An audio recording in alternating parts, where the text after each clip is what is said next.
L'affaire Mohamed Merah, tous les commentaires sont déjà faits, ils vont encore se multiplier dans les jours qui viennent, et cette affaire va entrer dans la campagne électorale. Pour dire les choses en quelques mots, et sur lesquels il convient de réfléchir. Premièrement, comment cette affaire a été résolue?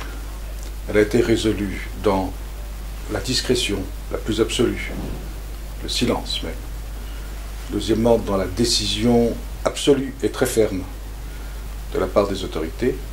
Et troisièmement, dans l'efficacité des solutions préconisées et la rapidité. Et ce qu'il y a d'étonnant dans cette affaire, c'est qu'elle éclate au milieu d'une campagne électorale où sont développés des thèmes qui vont exactement à l'encontre de toutes ces données fondamentales dont on s'est aperçu que la survie de la France en dépendait. On ne peut avoir d'action gouvernementale que dans les conditions très précises qui ont été exercées au cours de l'affaire Mohamed Merah. Nous sommes en guerre. Si nous sommes en guerre, il faut avoir un gouvernement qui gouverne et une autorité qui soit vraiment l'autorité, qui est pour elle l'efficacité, la discrétion, et qui ne soit pas remise en cause systématiquement à tout bout de champ par des commentaires. Alors on remet en cause les services français.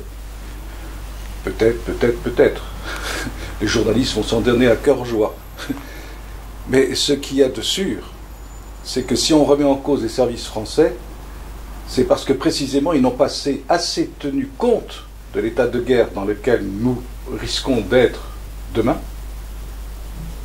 Et il est à noter que s'ils ne font pas exactement leur métier tel qu'ils devraient le faire, c'est parce que au-dessus même du gouvernement, il y a une opinion fabriquée, une opinion qui prétend nous gouverner, qui n'est d'ailleurs absolument pas l'opinion des Français, et tout le monde le sait, et tout le monde le sait, et que ces gens qui prétendent nous gouverner font tout pour démolir l'efficacité, la rapidité, la discrétion.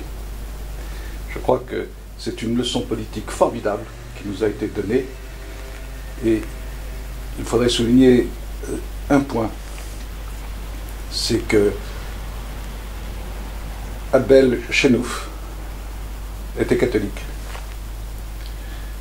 Et il y a eu une magnifique cérémonie à la cathédrale de Montauban pour lui. Les autorités publiques françaises, je parle gouvernementales, n'y étaient pas. Eh bien, je dirais que c'est dommage, parce que c'était peut-être l'affirmation de ce qu'était la France, et ça ne veut pas dire pour ça qu'il ne faut pas tenir compte également, bien sûr, du reste.